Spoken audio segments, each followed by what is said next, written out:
It's a little bit off subject, but the same kind of principle. I heard that, and I won't mention his name, but it was a big leader and founder of a huge satanic organization. It wasn't actually that I was interested in Satanism. It was that I was interested in witchcraft. And I always have been, and I happened to read an advertisement for Witch's Charm School with lectures by Anton Lavey. And I wanted very badly to go, and finally I called and asked what time it started. I came. So I learned about love potions and charms, and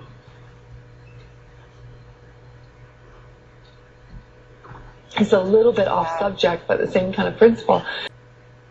And he was on his deathbed, and for a Satanist at the time of death, it's a great victory for them, because death is a huge thing that they celebrate.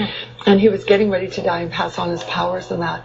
And on his deathbed, he must have got some revelation or an angelic appearance or something. And he went into shock, and he said, "Oh my. Oh my, what have I done?" He said, "There's something very wrong. There's something very wrong. There's something very wrong." Wow. And his whole life had been spent propagating these satanic beliefs, getting everyone to believe, establishing official organizations for Satanism. And then at the end of his life, he gets this light that comes to him, and everything that he built, he realized was wrong.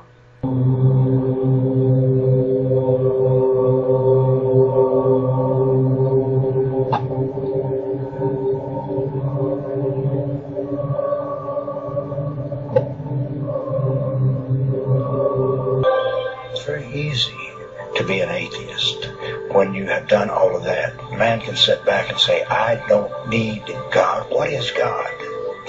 But it's very difficult to be an atheist when you're laying on your deathbed, because you begin to think, what if these people are right?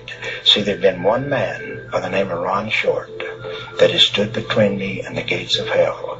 One man that had witnessed to me about the love of Jesus for 5 years before I became ill. One man. And, I would debate him, and I liked him because he did what he said he was going to do. I mean, he was the only one that I saw that professed to be Christian, that lived what he said he was going to do. And so I really respected him. I didn't believe what he said, but I respected him. But when I'm laying on my deathbed and knowing that I'm going to die, guess who I thought about? I thought about, what if Ron is right? What if there is a heaven and a hell? And so the most immediately, the most pressing thought in my mind is, how do I get saved? What is saved? What is saved? How do I get saved? And so I sent them for Ron Short. I wanted him to come down because I wanted him to do what he had to do. I had no idea. How can a man hanging on a tree in Israel 2,000 years ago, what is that to me? But I knew that he had something that I had to have. And that night, see, I had him go for Ron, but Ron wasn't home. Ron was in Alabama. And so I had him go and send for Ron. And that night was the longest night that I've ever had in my entire life, before or since. And that night is, as I would be laying there in bed, as I'm laying there in bed, I would begin to fade away. I would begin to fade away, and as I would fade away, I would begin to go down. Now, it was like darkness. It was so dark. It was like the very darkness just penetrated into your very, very being. And as I left, and I can tell you I left my body, because I remember when I came back into my body. I don't know where I was out of my body.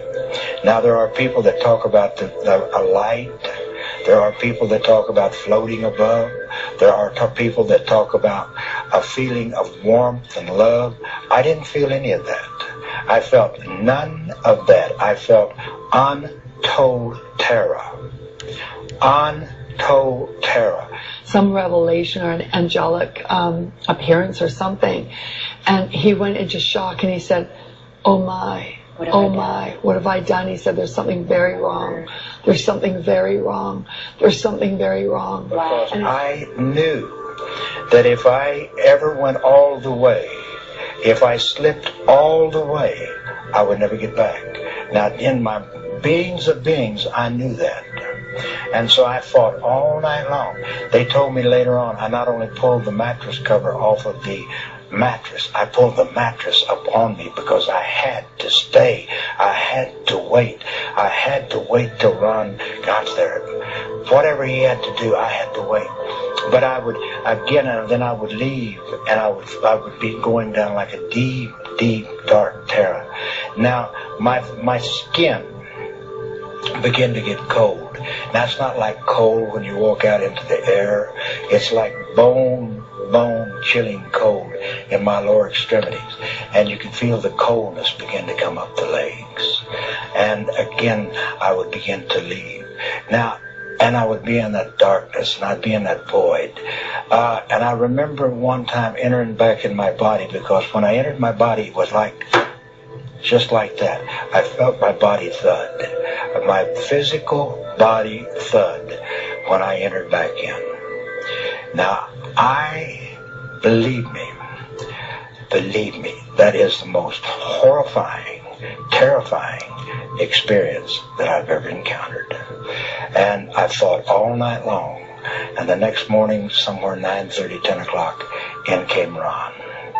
And Ron came in and he says, Dr. Whitaker, what do they say is your chances? I said, Ron, they tell me I have none. He says, now's the time. And I said, you're right. I mean, I'd cursed him, I'd spit at him, but now was the time, because I had to have whatever he had, because I had a short period of time on earth, and I didn't have any idea when I might make that trip and go all the way.